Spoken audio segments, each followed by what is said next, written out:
mundo fazer. O que haverá é o seguinte: nós temos que esperar um bom senso do Congresso norte-americano em buscar leis e medidas que, de repente, impeçam que esta prisão receba imigrantes e que, caso recebam, exista ali uma fiscalização, o que eu não acredito. Os relatos são bastante humilhantes, digamos assim, em termos de civilização. As instalações são degradantes. Não pensem que, por ser Estados Unidos, eles tratam melhor o preso do que no Brasil.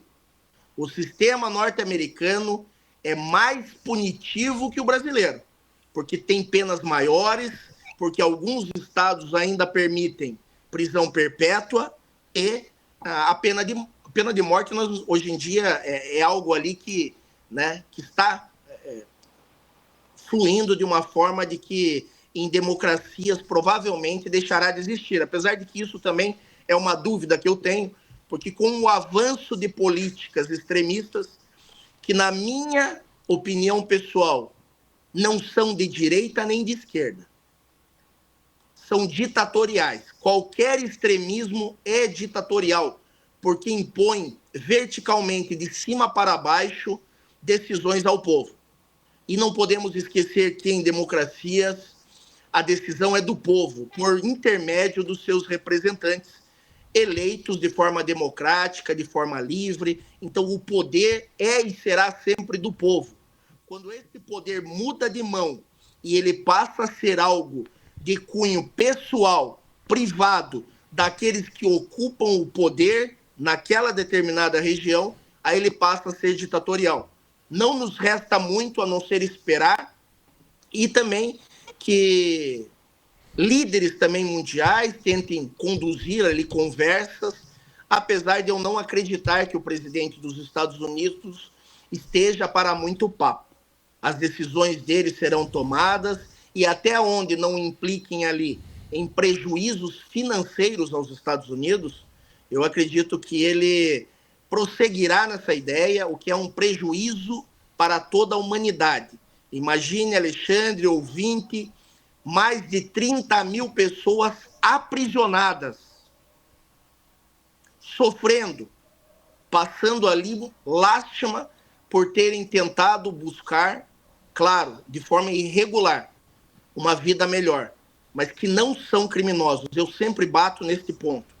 Ainda que, pelo nome ilegais nos Estados Unidos, porque a lei proíbe, eu não acredito que essas pessoas mereçam um tratamento indigno, sequer que merecessem estar algemadas.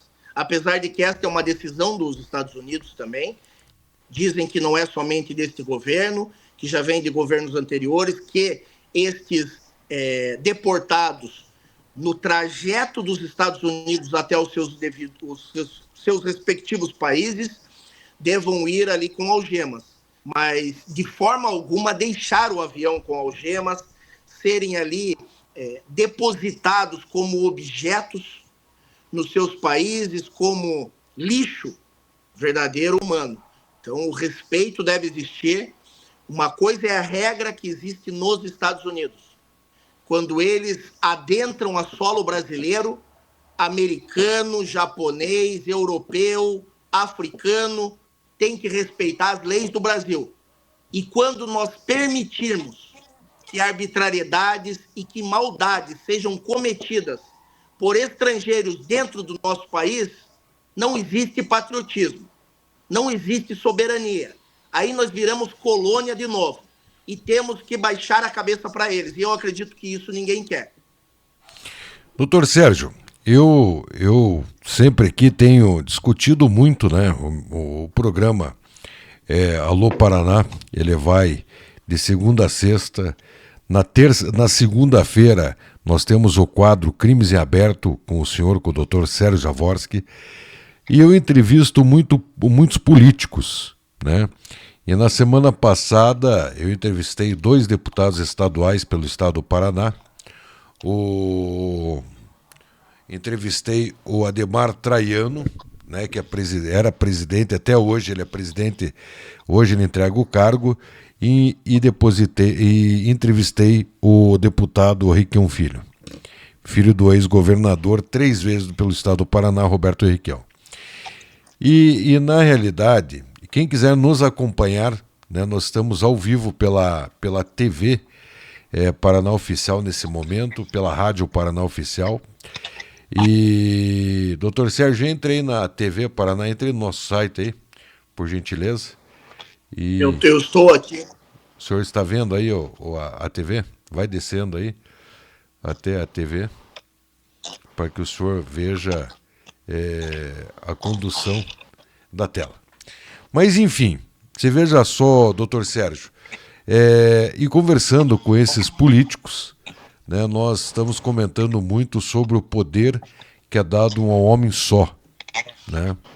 É o caso que nós temos nos Estados Unidos, o poderio dado nas mãos de Donald Trump, e no Brasil o poderio que é dado às mãos de Alexandre de Moraes, né?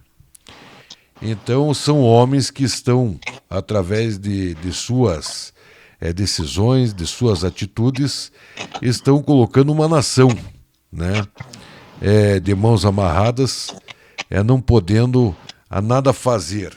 Uma das decisões, doutor Sérgio, que eu vejo de Donald Trump é que ele está tomando algumas decisões sem consultar a população e sem consultar outros chefes de Estado.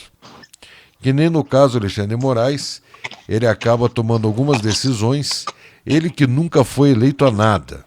Ele simplesmente foi nomeado pelo presidente da República, que no fato, na época, esse presidente também não foi eleito.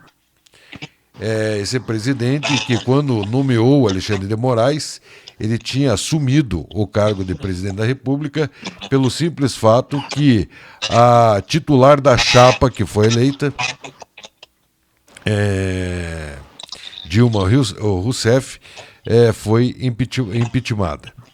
Então, eu vejo que Alexandre de Moraes, né, que hoje todo mundo fala, Donald Trump, aquele da Coreia do Norte, o Ling Chong lá, que é o da Coreia do Norte, Vladimir Putin, são homens que não sabem trabalhar com o poder, né? E acabam fazendo que uma população inteira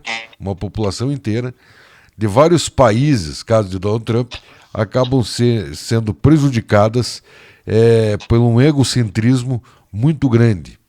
E eu queria saber se existe algo que o mundo juridicamente possa fazer contra as decisões de Donald Trump, que no momento, quando ele estava numa campanha, eram bacanas, decisões bacanas, e agora começaram a virar o pesadelo de muitas pessoas.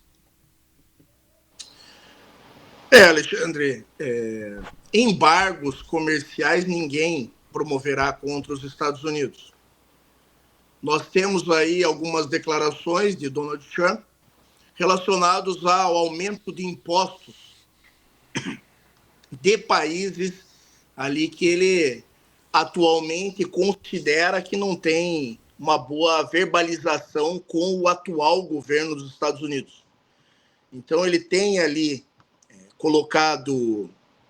dito, né, que aumentará as tarifas, que os produtos de determinados países somente ingressarão no mercado comercial norte-americano em um preço bastante elevado. E alguns países têm, sim, reagido e dito que também aumentarão as tarifas para produtos norte-americanos, que é o que aconteceu com a Colômbia e com o Brasil recentemente. Não há o que se fazer em relação, pelo menos no que diz respeito ao direito, em relação a autoridades de países com soberania, como Estados Unidos, Rússia, China. Nós estamos falando aqui de polos que têm uma dominação sobre o mundo e que as decisões tomadas por eles podem gerar ações em grandes blocos, podem quebrar bolsas de valores, podem modificar as estruturas econômicas de países menores. Então, é muito complicado quando esses líderes entram no poder unicamente por um populismo, e o populismo sempre vai existir em eleições democráticas, porque nós falamos a respeito de coletividade. E a coletividade adora ações populistas, aqui e em qualquer outro lugar do mundo. Não podemos esquecer que também existe extremismo hoje na Itália, que é um país de primeiro mundo. Então, o populismo, ele ganha contornos sociais, ele apresenta soluções emergenciais que a população, no fundo, sabe que não haverá êxito, mas que ela gosta de pensar que existe essa possibilidade. Então, quando populistas ingressam no poder com propostas de acabar com o crime, de acabar com a imigração, você veja que nós estamos falando de um imigrante. Donald Trump é imigrante nos Estados Unidos. O pai e a mãe dele são imigrantes. As pessoas que votaram no Trump são imigrantes. Poucos nos Estados Unidos talvez não sejam imigrantes. Hoje em dia, que a comunidade indígena foi toda lá dizimada, então todo mundo é imigrante nos Estados Unidos.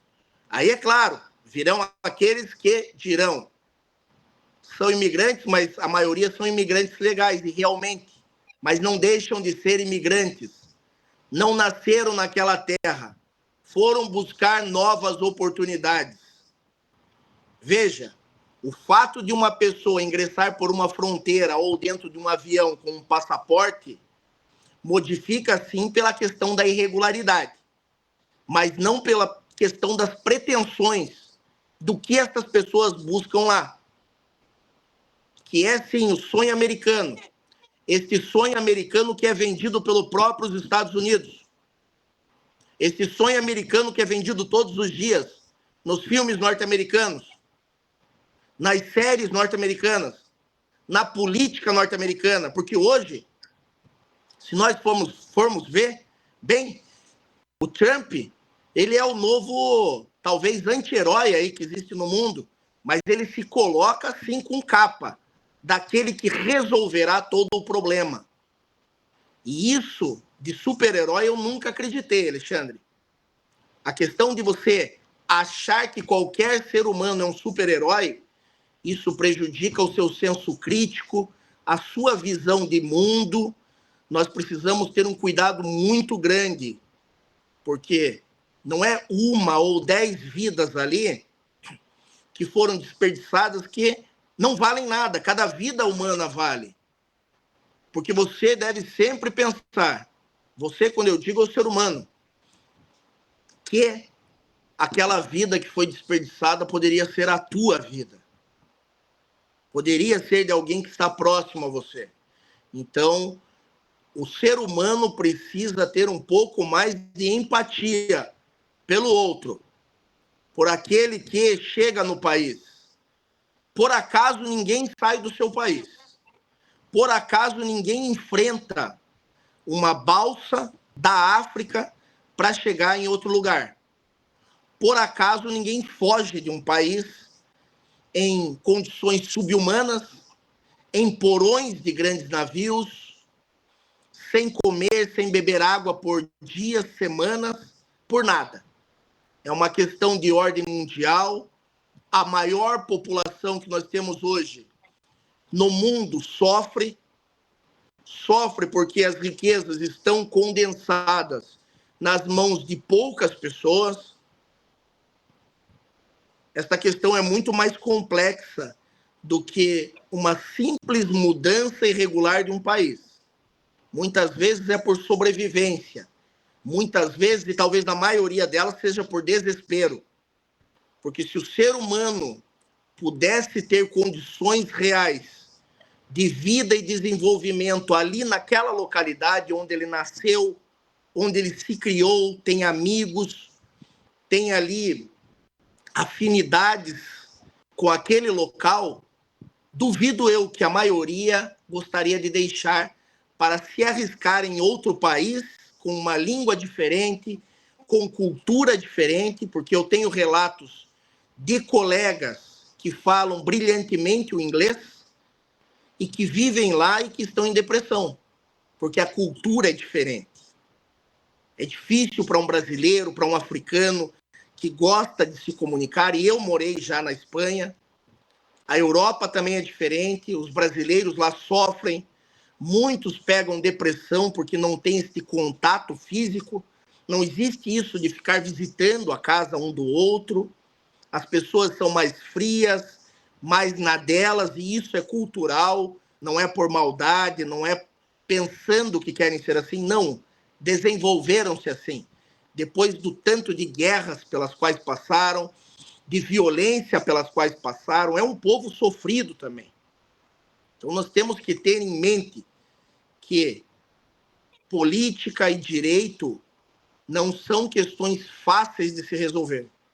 E que quando pessoas que estão ali direcionadas para extremismos assumem o poder, essas questões acabam ficando bastante sensíveis e violações a direitos humanos de civis, da população comum, começam a aparecer, o que preocupa, né, o processo civilizatório pelo qual nós estamos constantemente passando.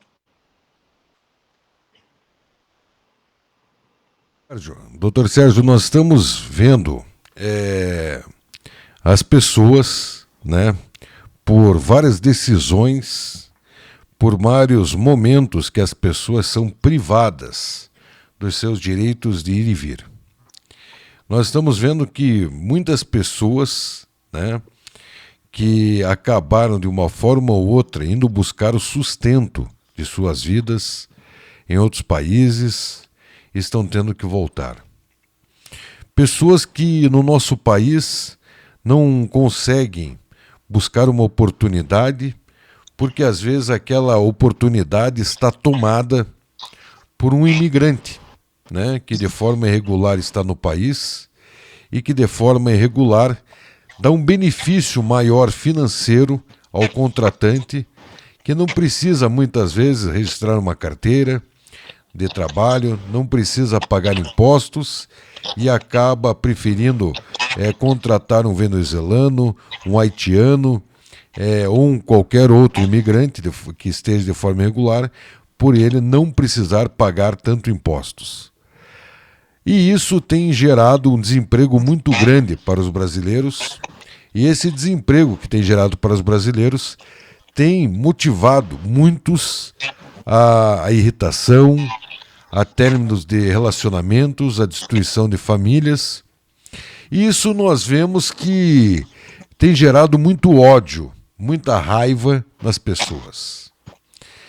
E engraçado que a gente falando em ódio e raiva, é até um tema interessante que nós estávamos conversando ontem, né, eu com o senhor, e nós levantamos esse tema do ódio e da raiva, que as pessoas às vezes pela sua impaciência, pela sua irritação, acabam cometendo crimes que talvez não cometeriam, pelo ódio, pela raiva, pelo desespero.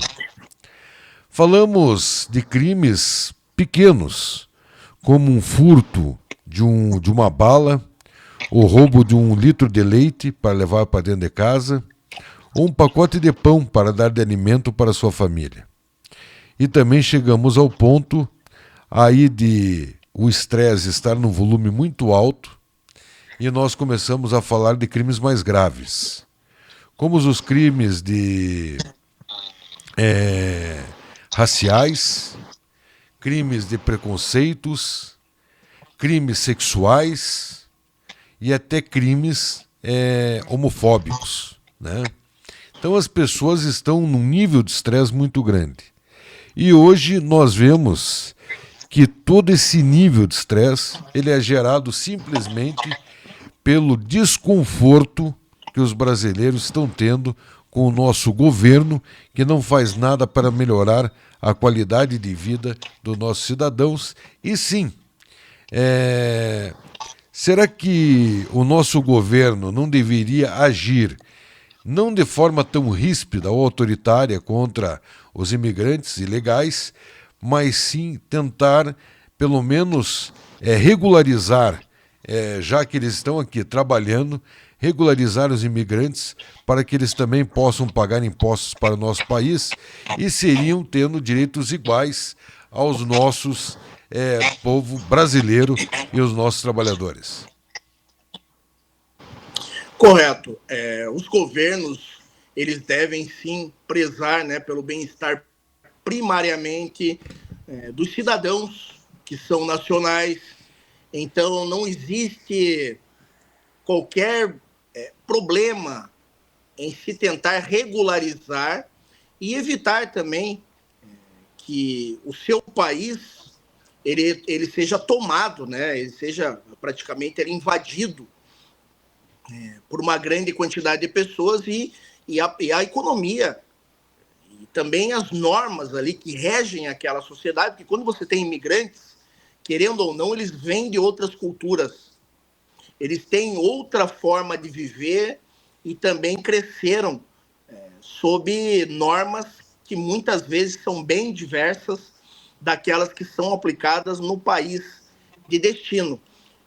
Os governos estão corretíssimos em buscar evitar que imigrantes ingressem no país, até porque realmente o controle dessas pessoas e do que elas farão dentro daquela nação fica bastante prejudicado, mas nunca podemos esquecer também da outra ponta. Se Estados Unidos, Brasil e outras nações têm tantos imigrantes, milhares, talvez são milhões, na verdade, né? Trabalhando, que não contribuem, isso não é um problema do Estado. Isso é um problema do povo. É do comerciante, é do empresário, é do particular, que se diz patriota, que se diz nacional, mas na hora de pagar, ele prefere o imigrante. Ele prefere porque ele não precisa recolher para o INSS, porque esse imigrante não irá à Justiça do Trabalho em eventual desconjuntura ali de horas trabalhadas, então ele pode fazer com que o imigrante trabalhe mais do que as 8 horas diárias, ele pode não recolher para o INSS, ele não pagar seguro-desemprego, não pagar 13º salário, não dar as férias que seriam necessárias ao trabalhador regular. Então, o governo não tem como, por melhor que seja, acabar com a questão do trabalho ilegal e irregular. Então, ele é absorvido geralmente por essas pessoas que tanto criticam. Nós precisamos, sim, de uma ação conjunta dos estados, mas também da participação proativa da sociedade. Porque se a sociedade não absorver esse imigrante e dar emprego, aqui nós não estamos falando de refugiados de guerra, nós não estamos falando de pessoas que estão comprovadamente sob risco de vida, que estão sendo perseguidas politicamente. A nossa Constituição prevê o chamado asilo político e também dá asilo humanitário para pessoas que comprovem que nos seus países estão correndo riscos. E aí o próprio governo, é importante que se estabeleça, né, esta informação, o próprio governo trata de o mais brevemente possível dar uma identidade nacional para essa pessoa, que eu diga documentos, né, para que ela se desloque no território nacional, ali um visto temporário ou permanente para ele, ela ou sua família. Essas são situações aí extremas e também excepcionais. Mas, em geral, os países devem sim se preservar, devem ter normas, e isso não há qualquer violação de direitos humanos. Territórios, eles já são subdivididos para que se possa ter ali uma condição de estabelecer limites e de bem organizar econômica, politicamente, socialmente uma comunidade, uma sociedade. Imagine se tivesse somente um líder para todo mundo, as dificuldades que nós teríamos. Então, o mundo, querendo ou não, ele é subdividido em territórios e para que grupos ali exerçam, né, o controle e possam distribuir justiça social, econômica, enfim, financeira, possam administrar aquele território.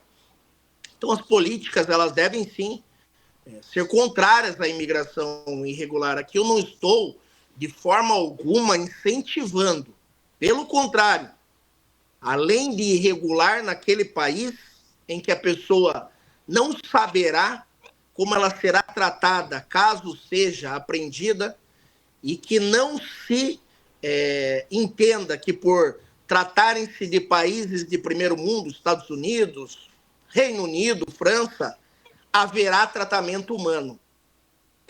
Há relatos aí de presos que preferem 1000 vezes estarem aqui em um presídio brasileiro do que presos em outros países. Então você veja aqui a degradação do sistema penitenciário que nós temos, e mesmo assim eles seriam considerados melhores opções para essas pessoas. Há que haver, sim, uma regulamentação, um cuidado, mas enquanto a população absorver por querer o benefício próprio, porque é muito comum, e eu tenho visto muito isso no Brasil, ninguém quer a corrupção do governo, ninguém quer a corrupção dos políticos, dos grandes empresários, mas porque se considera médio, pequeno e até mesmo o grande, né, que talvez não esteja ainda do tamanho que ele imagina, aí ele considera que ele pode sim dar uma furada aqui no plano, que ele pode pegar um imigrante, que ele pode não pagar. Então, a justificativa, né, do comerciante, do empresário, do empregador, do industriário, é sempre nessa questão. Ah, mas o país está um lixo, mas a política está ruim. Então, se nós queremos uma sociedade que seja honesta, ela precisa ela mesma entender o seu papel, cada um recolher o seu imposto e não admitir, não absorver esse trabalho. Porque essas pessoas não verão mais esse país como um país de bom destino. As notícias correm. E a partir do momento que esta notícia for o Brasil, os Estados Unidos, ninguém lá aceita imigrante que entra pela fronteira mexicana. Ninguém vai arrumar trabalho. Se você não tiver ali o visto, não estiver regular no país, não te darão trabalho. Aí a pessoa buscará o quê? Um outro destino. Um destino onde possa viver dessa forma irregular. Sem a participação popular, não tem como mudar esse quadro. Doutor Sérgio, nós falamos, né? As pessoas muitas vezes não sabem, né? Mas nós falamos que os imigrantes, né? As pessoas, né? Que vêm de fora, elas acabam, de uma forma ou outra, gerando menos despesas para os empresários. Mas nós também deixamos de falar o seguinte, né? Não podemos deixar de falar, sempre não falamos sobre esse assunto, mas nós não temos o problema só com as pessoas, nós temos o problema com as empresas, né? Muitas empresas que vêm de fora, de forma maravilhosa para eles e de forma onerosa para nós, né? Não vamos tão longe, vamos falar em São José dos Pinhais, nós temos a Renault, né? A Renault, que é uma empresa que ela foi dado para ela vários benefícios para ela vir para o Brasil, né? E para ela vir para São José dos Pinhais, no estado do Paraná, região metropolitana de Curitiba. Até hoje ela tem benefícios, até hoje ela não pagam alguns impostos pela lei do incentivo fiscal e traz muitos profissionais de fora, da Europa, da França, para trabalhar aqui dentro na Renault. E essas empresas também, elas são beneficiadas e não são retiradas do país porque dizem as más línguas que trazem muitos benefícios para o país. Mas a Renault, como qualquer outras empresas que são ofertadas vários benefícios para vir instalar, elas acabam gerando só empregos. Mas às vezes os empregos de muitas dessas empresas, os principais cargos são cargos internacionais de pessoas de fora que mandam dinheiro para fora e acabam não gastando dinheiro aqui no nosso país. Nós não temos uma solução hoje, porque nós não temos como mandar as empresas embora. Se mandarem as empresas embora, o país acaba ficando muito deficiente de grandes empresas que contratam. Os próprios imigrantes tiram a vaga do trabalho do brasileiro. Os próprios governantes já não estão mais conseguindo mandar num país que nós somos hoje, né, colocados sobre a prova de um só ministro que se chama Alexandre de Moraes.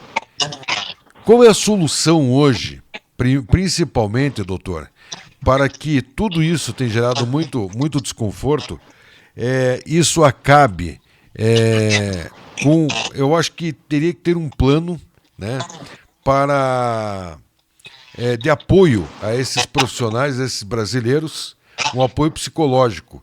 Nós vemos que não existe esse apoio do governo para os trabalhadores. Você veja só a polícia, né? A polícia hoje tem um déficit muito grande de poder emocional, né? Você veja, você tem que sair de manhã diariamente para combater o crime, né? Nós temos psicólogos dentro da polícia, mas esses psicólogos, eu conheço alguns psicólogos da polícia, e dizem que eles não são procurados pelos profissionais, e isso acaba gerando o quê? O ódio, o desconforto, acaba gerando uma raiva. Eu vou utilizar aqui um exemplo, não sei se o senhor lembra, o caso de 2 policiais civis numa tabacaria em Curitiba, numa distribuidora de bebida, que um acabou tirando a vida do outro. E um deles era primo do outro. Você veja só que absurdo. E ele estava praticamente, psicologicamente abalado com toda essa situação. Por quê? Porque ele estava já com uso de medicamentos fortíssimos para conseguir aguentar todo o estresse do dia a dia. Então vem aí mais um crime de ódio e raiva, que ele estava pronto a acabar com a vida de várias pessoas, quando ele foi exatamente, ele foi abordado pelo primo, que disse que era o único que conseguia contornar esse primo, né? A esposa falou isso.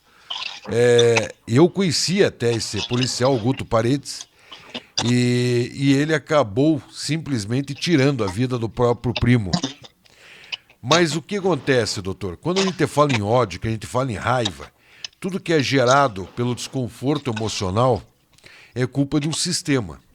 Seja ele de um sistema do teu trabalho, seja ele do sistema da tua família.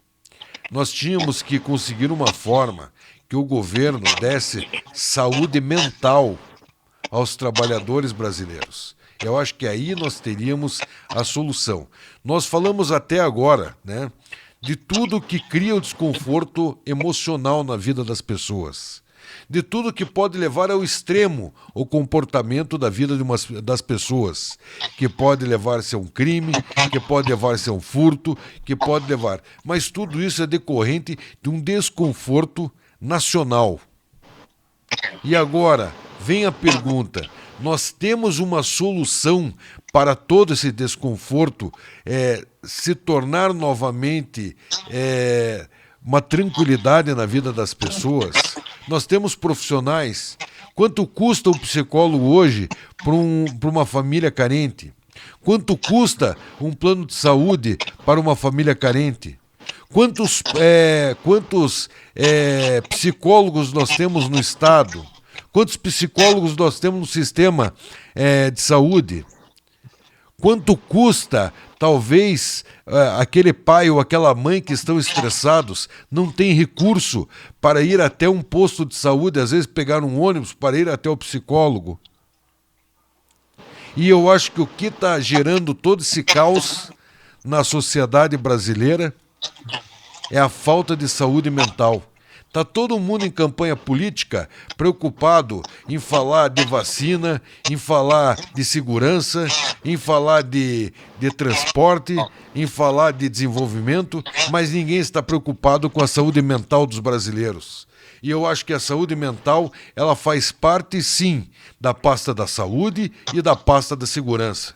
Se nós temos a qualidade da saúde mental, nós temos pessoas mais tranquilas e pessoas com mais equilíbrio emocional para poder trabalhar e defender uma família e uma sociedade mais justa e mais segura.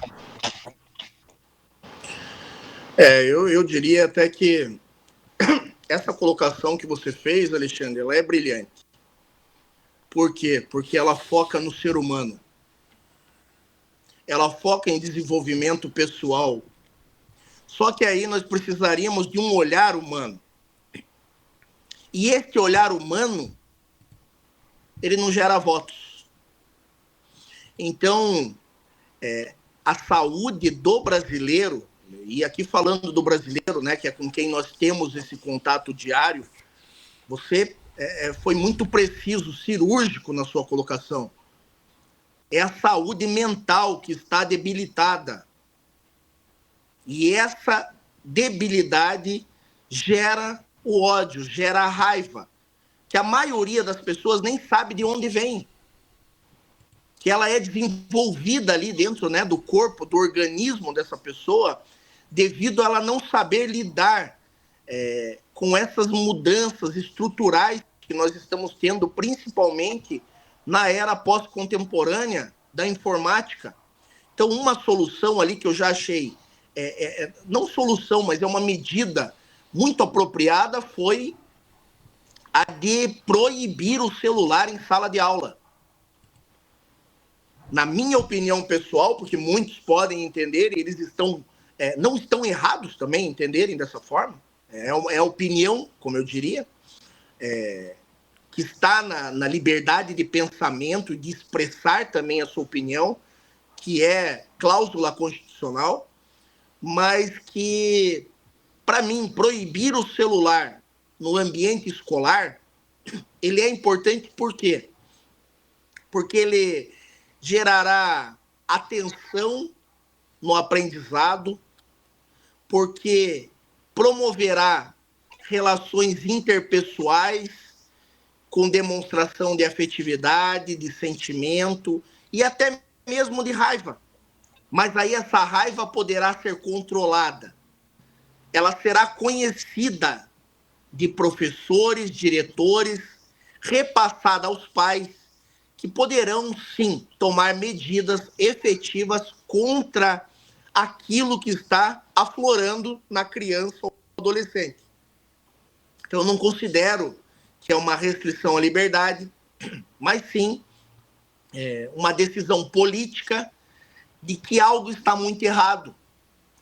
E se nós queremos preparar grandes profissionais para ocuparem essas vagas que você mesmo disse, em empresas como a Renault, em empresas multinacionais, nós precisaremos de bons estudantes que aprendam, sim, várias habilidades, que se interessem por aprender uma nova língua, porque você não vai ser um diretor executivo da Renault se você não falar inglês e francês fluentemente. E se você não gosta de estudar matemática, português, biologia, você dificilmente terá paciência para estudar outra língua. Então, tem uma questão que eu costumo dizer, principalmente a esses populistas de plantão, que eles falam, olha, tem muita coisa no colégio que você não vai usar nunca. Então deveria estudar saúde financeira. Claro, deve estudar saúde financeira. Isso deveria e deve ser ensinado no colégio. Agora, como que uma criança, um adolescente, vai saber se as habilidades dele estão em biologia, em matemática, em física, em química, se não testar? E o momento de testar é na juventude, é na adolescência. Então, imagine depender ali do ser humano com 10, 12 anos, dizer, ó, matemática não é minha praia. Ó, biologia eu não quero, sem ter tido um contato com a matéria. Quantas vezes nós não repudiamos uma ideia, uma opinião, ou até mesmo um conteúdo, simplesmente para nos proteger da dificuldade desta matéria? E quantas vezes nós não nos surpreendemos em gostar de algo que nós acreditávamos que odiávamos, que aquilo ali não serviria para nós num futuro, num presente. Então nós precisamos realmente preparar o ser humano, e aí eu concordo com você. A preparação mental, a preparação psíquica, ela é talvez mais importante do que um conteúdo criterioso da matéria que ele utilizará no exercício da sua profissão. Porque você veja, um bom administrador, ele não vai gerar discórdia dentro do grupo dele, dentro da empresa dele. Ele saberá lidar ali com conflitos internos. Ele não se desespera na primeira vez que dá algo errado. Ele busca soluções. Então, esta pessoa equilibrada emocionalmente, a meu ver, ela é mais importante para uma estrutura do que aquela que tem um conhecimento enorme e um desequilíbrio na mesma proporção. Então, nós precisamos dessa saúde mental que eu, sinceramente, não sei como alcançaremos daqui para frente. Porque a liberdade, ela tomou uma carreira aí que nós não sabemos onde é o final. E as pessoas passaram a entender que cada um tem o direito à liberdade absoluta. E o que eu pergunto ao ouvinte é o seguinte: se todos nós exercermos a nossa liberdade absoluta, como que será a convivência em sociedade? Como que serão os conflitos?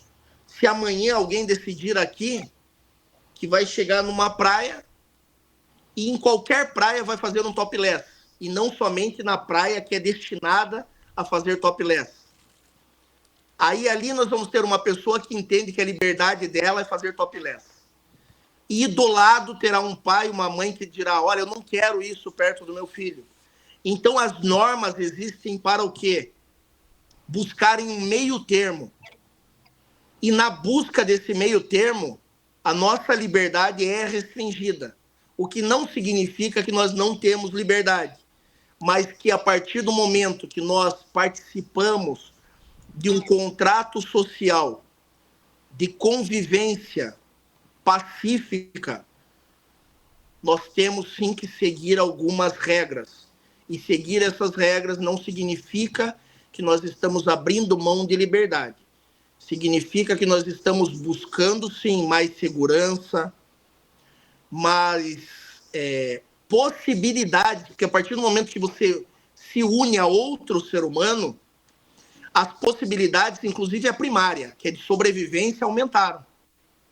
O ser humano, eu estava lendo ontem uma matéria da super interessante que diz que o ser humano é o animal que menos corre.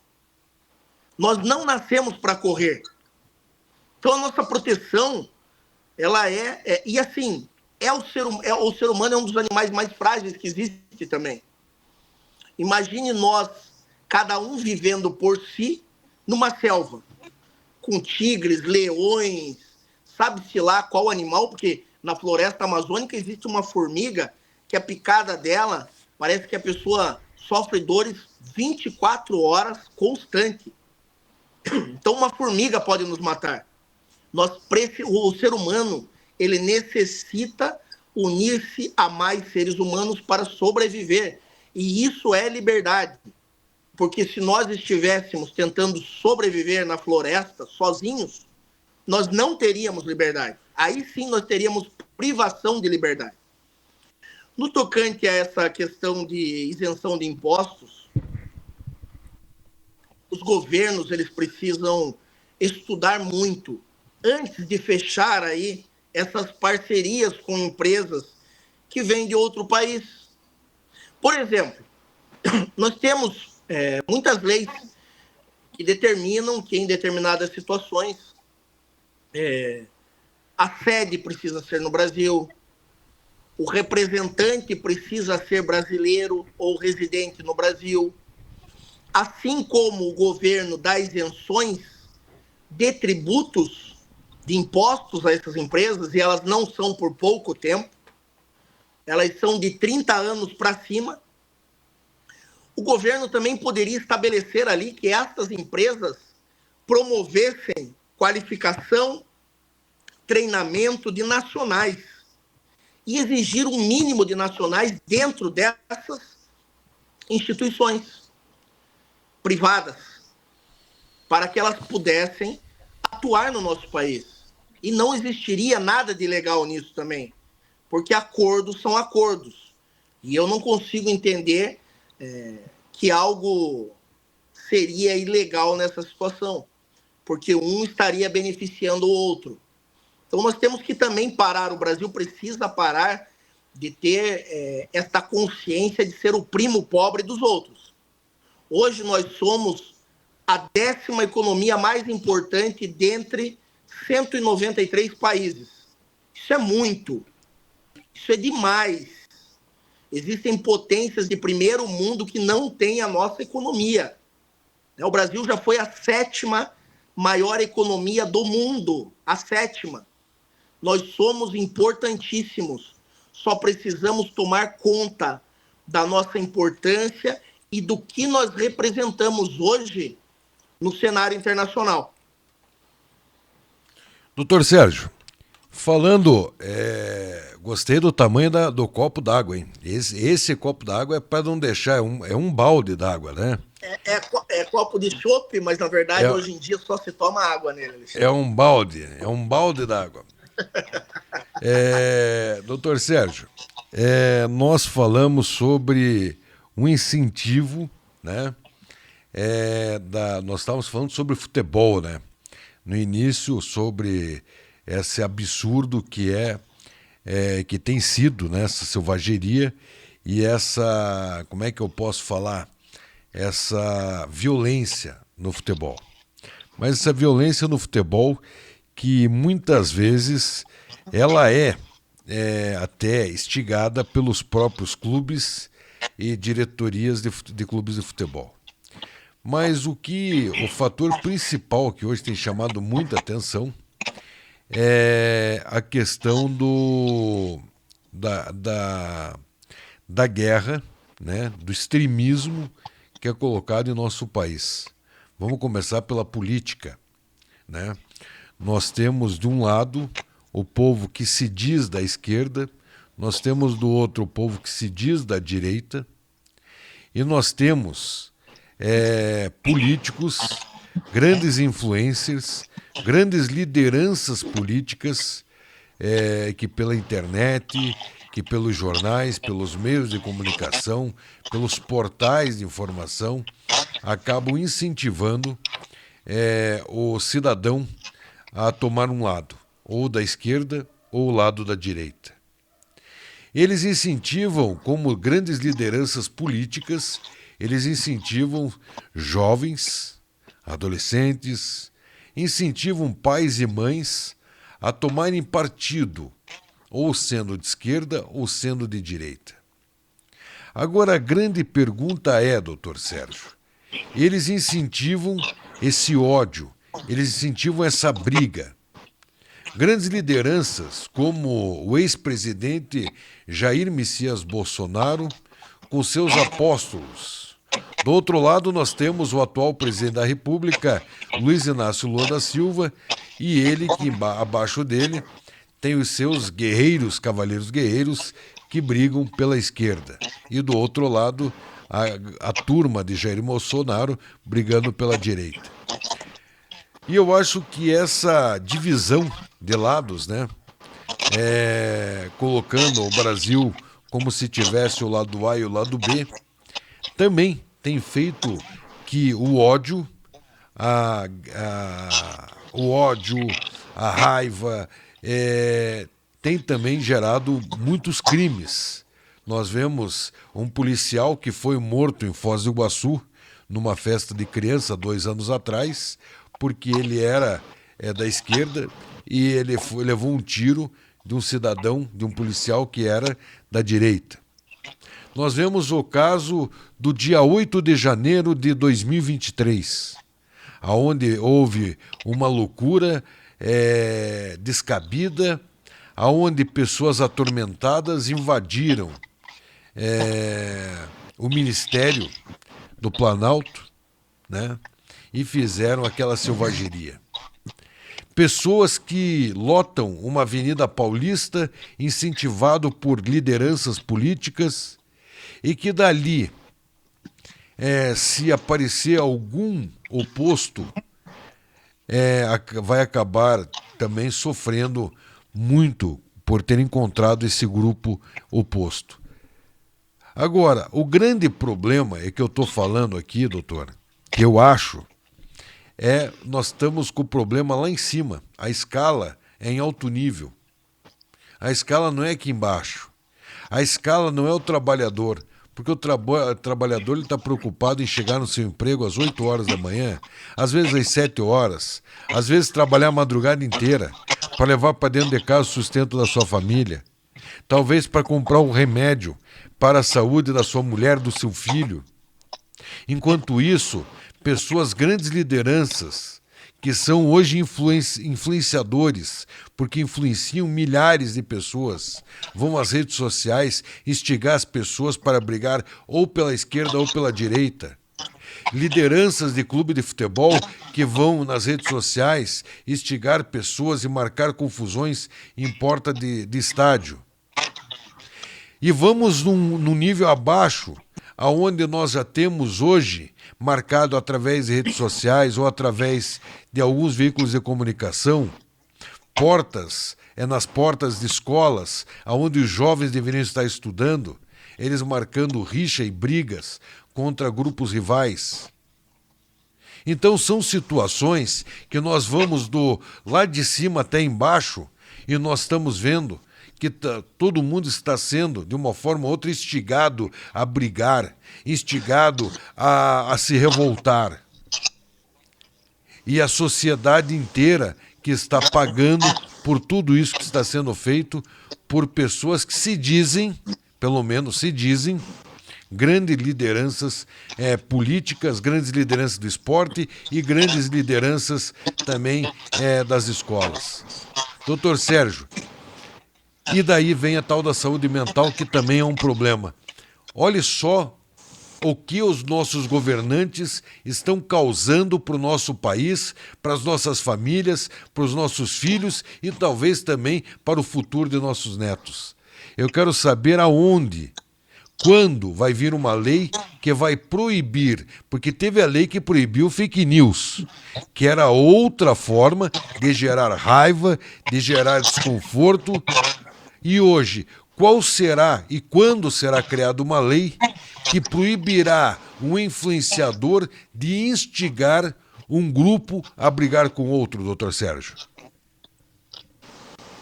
Preocupante esse cenário relatado por você, Alexandre. Eu concordo em gênero, número e grau. Eu nunca vi, como nos últimos anos, tantas famílias se desvencilharem, amizades grandiosas serem desfeitas, casamentos terminarem em divórcio por causa de brigas que, no fundo, nem os próprios participantes entendem direito do porquê estão brigando. Então, esse extremismo que se estabeleceu aqui no Brasil, ele ajuda em muito no reflexo social da nossa comunidade. E, obviamente, gera ódio. O comportamento da massa, ele é sempre muito influenciável. Isso em qualquer parte do mundo. E os políticos conhecem isso. E não é por acaso que nenhum grande político deixa de ter o seu marqueteiro. E o marqueteiro é aquele que sabe colocar ali em cada campanha, em cada pronunciamento, a marca que fará com que a massa encaixe ali naquela ideia, até mesmo involuntariamente e no seu subconsciente. Hoje eu diria o seguinte, que nós precisamos de um partido do povo, que é o titular do poder, e que sim, pode ter divergências, mas jamais divergências no sentido de não permitir que outra pessoa pense de forma diferente, de não permitir que o outro se expresse e tenha, assim, a sua liberdade de decidir quem é. Porque você veja, Alexandre, ontem eu estava lendo também alguns artigos que demonstram que o Brasil, por 16 anos consecutivos, isso até o final de 2024, é o que mais mata transexuais e travestis no mundo inteiro. 16 anos seguidos, nós somos o que mais matamos. E aí eu te pergunto, o porquê nós matamos transexuais? Por opinião? Por religião? Por educação ou falta de educação? Ou porque simplesmente nós não queremos aceitar o diferente, que não prejudica a ninguém? Uma das questões que eu tenho comentado muito dentro de tribunais é que 2024, século 21, e nós ainda estamos discutindo que não existe diferença entre o branco e o preto, que não existe diferença entre o heterossexual e o homossexual. Ah, mas a minha religião não permite. Ok, respeitamos a sua religião, mas nem todos fazem parte da sua religião. O Estado é laico. Aqui no Brasil, pode morar árabe, pode morar... vamos falar de religião aqui, então, islã, nós podemos ter umbandista, nós podemos ter candomblé, nós podemos ter católicos, evangélicos, presbiterianos, protestantes, enfim. O nosso país admite que qualquer pessoa de qualquer cor e qualquer religião e qualquer opção sexual faça parte. Porque a nossa preocupação tem que ser educação, economia e boa política. E boa política é a boa política de boa vizinhança. A que admite que o seu vizinho, desde que esteja respeitando o seu espaço, se desenvolva da forma como ele melhor quer. Então, assim, ninguém está falando para pessoas saírem e fazerem ali, terem relações sexuais na rua. E isso é proibido até mesmo para o heterossexual. Agora, você não pode obrigar que dentro da sua casa, que no seu privado, uma pessoa decida se quer viver com um homem, uma mulher, ou com o que quer que seja. E nós não podemos também estabelecer qualquer diferença em relação à cor. Então, são questões, assim, pequenas, que é sabe, é traumatizante você pensar que a sociedade ainda está debatendo isso. Eu costumo dizer para aqueles que repudiam, né? E cada um, se não quiser gostar, também está no seu direito cívico. Não precisa receber na sua família, não precisa ter dentro do seu grupo de amigos, Mas, assim, enquanto você está aí, a não ser que eu seja, talvez, muito diferente do que existe por aí, mas em nenhuma reunião, né, com amigos, enfim, familiares, eu nunca discuti quais são as minhas relações sexuais no privado. Então, assim, sabe, se não te importa as relações que heterossexuais têm no privado, não sei por que eles se importam com o que a comunidade LGBT está praticando no privado dela. Isso não interessa para o país. Interessa para o nosso país se um de nós ficarmos doentes. Nós teremos saúde pública, nós teremos oportunidade de emprego, nós teremos oportunidade de crescimento, porque nós pagamos impostos. É isso que interessa. E aí nós começamos, ao que bem você disse, influenciadores, que eu não considero esse povo influenciador de nada. Para mim, influenciador é o bom influenciador, é aquele que batalhou, conquistou ou lutou uma vida inteira. E aqui eu não estou falando de bens materiais, estou falando de experiência de vida, estou falando desse arcabouço moral que uma pessoa constitui no decorrer da sua existência, seja profissional ou pessoal. Então, essa pessoa influencia. Os influenciadores que eu tive na minha vida foram professores. Professores de matemática, professores de português. Lembro do nome da minha professora, professora Maria, minha professora de matemática, do colégio, que era um colégio religioso mesmo, que eu estudava, em Palmeira. Minha professora de português, Salete. Eu não esqueço por quê, porque eles eram influenciadores. Agora, qualquer intelectual da marginalidade, digamos assim, que ele não estudou nada, ele não aprendeu nada, ele não trabalhou em nada. Ele vira um influenciador das pessoas. Então, assim, porque vende um produto que nem é de boa qualidade, porque divulga uma marca, e essas pessoas começam a ser seguidas por milhões de outras pessoas e passam a ter este nome, que são influenciadoras. Elas são influenciadoras da burrice, da ignorância, do ódio, que deve ser combatido, sim, pelo Estado. E essas pessoas devem ser punidas. Até porque a maioria, grande parte, eu digo grande parte, não a maioria, dessas pessoas que se dizem influenciadoras, um ou outro crime ali contra a sociedade elas estão praticando. Muitas delas lavam dinheiro, muitas delas vendem promessas dessas empresas aí agora de jogos ilegais, que estão irregulares no nosso país também. Muitas delas participam, sim, de negociatas que visam ferir os direitos do consumidor. E, pelo que eu vejo, os setores estatais e de segurança estão buscando, sim, a responsabilização dessas pessoas.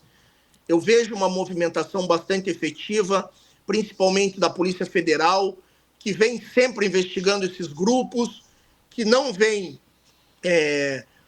dando facilidade aí para jogadores de futebol, que são astros da nossa sociedade, que para mim também são pessoas comuns. Desses influenciadores, eu vejo uma atividade bastante positiva da Polícia Federal. Mas aí é uma questão de educação também, Alexandre. Se você não educar o seu filho, a sua filha, para que um qualquer não seja influenciador na vida dela, o problema também está com você. Se você não orienta, se você deixa que assista qualquer coisa, escute qualquer música e não imponha limites. Criança e adolescente tem que aprender em casa. Tem que ter limites, tem que ter educação. E aí, querendo ou não, os pais conduzem essa pessoa também ao futuro. Se ela será estudiosa, se ela será disciplinada.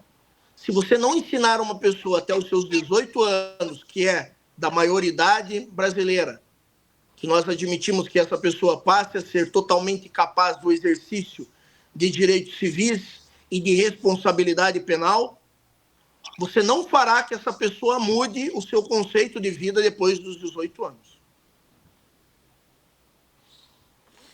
Doutor Sérgio, eu tava ouvindo aqui o senhor falar. O que acontece, né? Nós tínhamos que tentar imaginar qual que seria o valor, né, indenizatório para uma condenação de um influencer dessa forma. Você veja só, o Pablo Marçal, vamos colocar o Pablo Marçal na parada, por quê? O Pablo Marçal se diz o maior influenciador do Brasil, né? Pablo Marçal, ele se diz coaching. O que é um coach? O coach é uma forma de você usar a profissão alheia como a sua profissão sem você ser preparado ou formatado para utilizar daquela formação. Para mim é isso que é o ser coach. Quando você é coach, você entra na cabeça das pessoas, porque você se intitula um grande influenciador, certo? Então, eu acredito, doutor Sérgio, que quando nós tivermos, né, essas pessoas que agora viram moda virar coach, ou líder ou comandante de bet, que são essas empresas de aposta, eu acho que daí a gente consegue mudar bastante coisa, né? Mas para isso nós precisamos o quê? Condenar essas pessoas, né, que se dizem influencers e acabam jogando um contra o outro, né? Você veja o extremo que chegou quando o jornalista da Atena acabou jogando um banco em cima do Pablo Marçal. Aquilo ali foi no ódio, foi na raiva, porque, lógico, não tem nada nenhuma uma agressão é justificada, né? Mas a partir da hora que você começa a ser instigado, a ficar irritado, com raiva, você vai sendo instigado, chega uma hora que você perde o controle. E foi isso que aconteceu. E é isso que está acontecendo com as pessoas no Brasil. As pessoas estão sendo instigadas a uma brigar com a outra. Se você não gosta se você é corintiano, você não vai se dar com palmeirense. Se você é palmeirense, você não vai se dar com São Paulino. Se você é um São Paulino, você não vai se dar com um santista. E assim vai. Se você não é bolsonarista, você não vai se dar com um petista. Se você não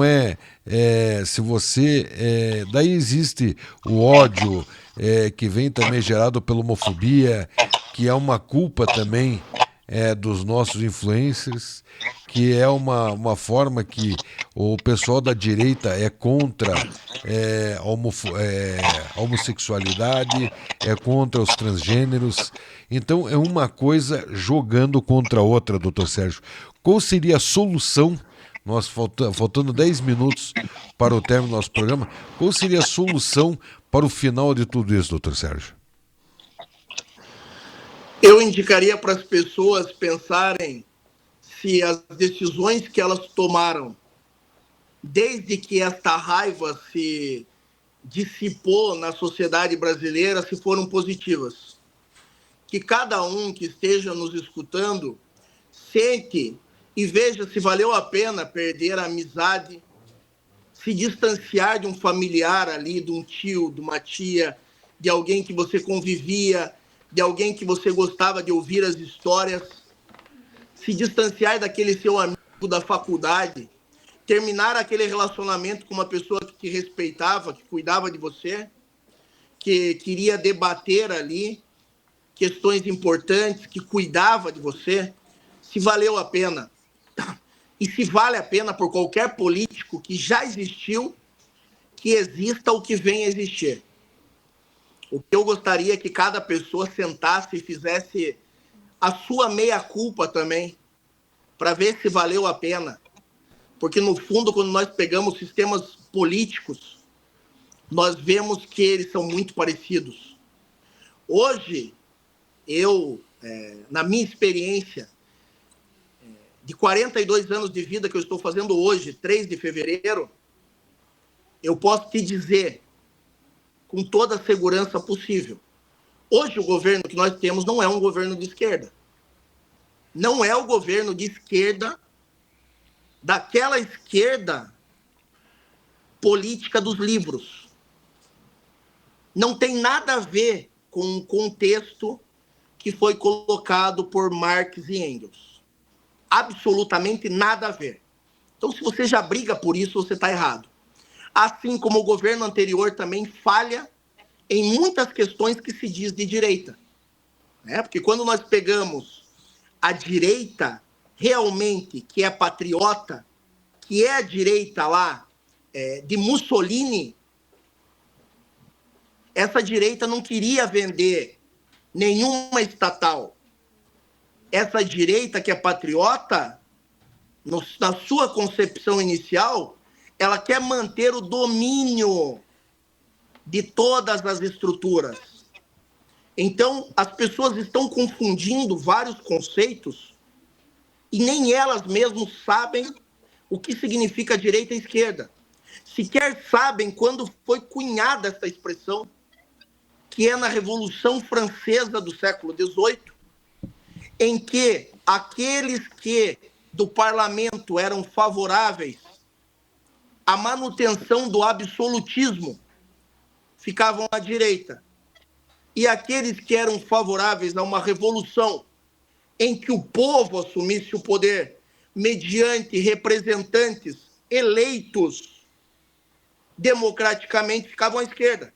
Então, hoje, se você não aceita ter um rei que nasceu com um poder supostamente divino, isso conforme a crença de cada um, e você acredita que representantes devem ser votados democraticamente, se você acredita que o seu voto vale o mesmo de um grande empresário, que o voto de uma professora vale o mesmo do voto do comerciante, você estaria do lado esquerdo na Revolução Francesa e não do lado direito. Então, tudo que te ensinaram provavelmente está errado se você aprendeu pelas redes sociais. Assim como você também pode estar tomando partido, mesmo que você conheça, de uma forma extremista. E aí o extremismo cai na ditadura. Então, quando alguém me diz, é um governo de esquerda que está na Venezuela, em Cuba, eu já considero ignorante.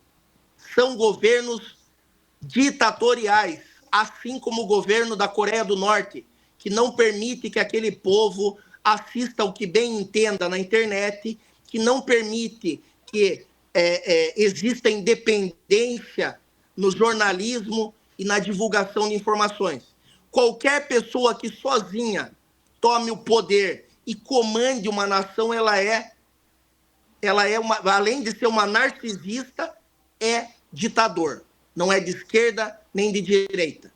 Então, assim, o que eu digo para as pessoas é repense e veja se vale a pena.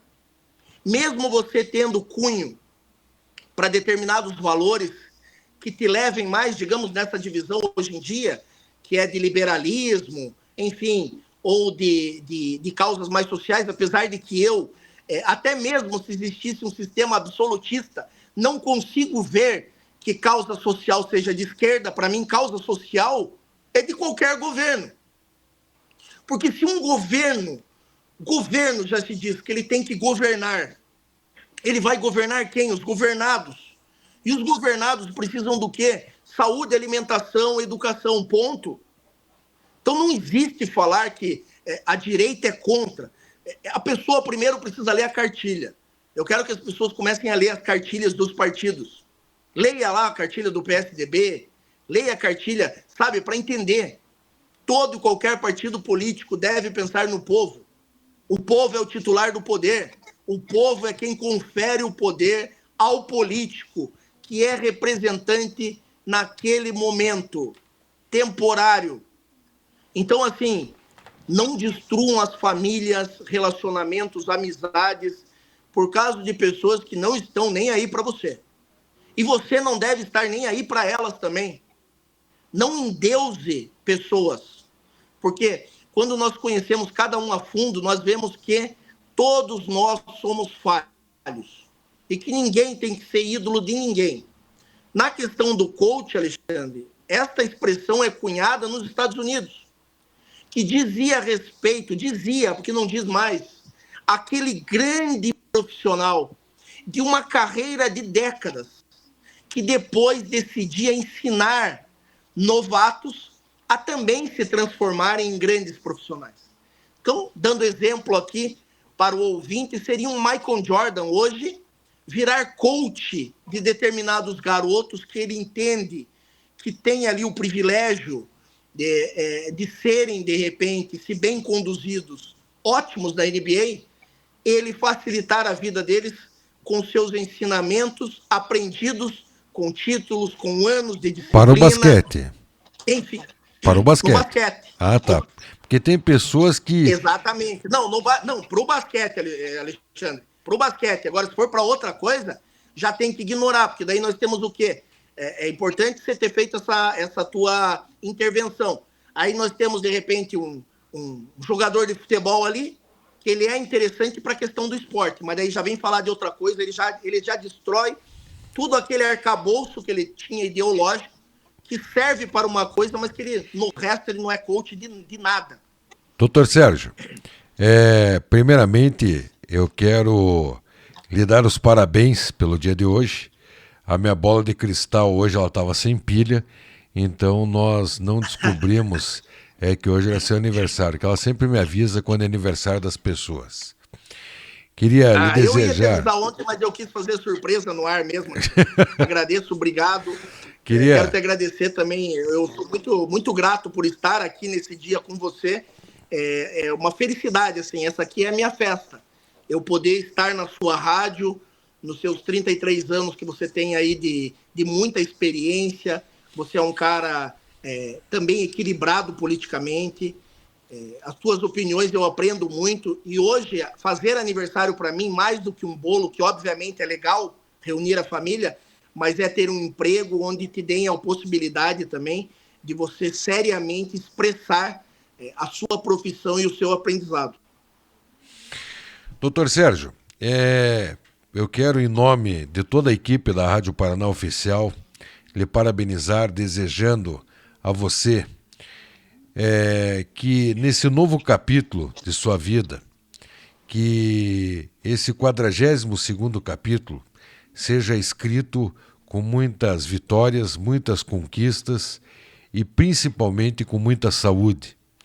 E que nós, com certeza, estaremos torcendo para que você e a Rádio Paraná Oficial permaneçam juntos por vários e vários anos.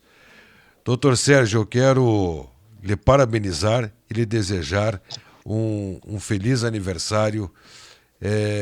Tem uma outra pessoa aqui, ó. Agora você tem que abaixar aqui, ó, porque é para aquela câmera lá. Ó, pro lado. Parabéns. Não, tem que ir mais pro lado. Espera aí. Felicidade, muita saúde, muito sucesso, que Deus te abençoe muito. E vai ficar faltando o bolo, né, doutor? Na semana que você estiver aqui, a gente... Não, claro, eu vou levar um bolo, sim, acho importante a gente confraternizar. Obrigado pelo seu recebimento também, a Josiane, que faz o programa todos os dias aí, brilhante, né, empreendendo, as mulheres empreendedoras, trazendo a relevância da mulher na sociedade brasileira, no mercado de trabalho, e eu sou muito honrado de fazer parte dessa equipe, de grandes profissionais, de pessoas que realmente se preocupam em trazer a boa informação para a população brasileira.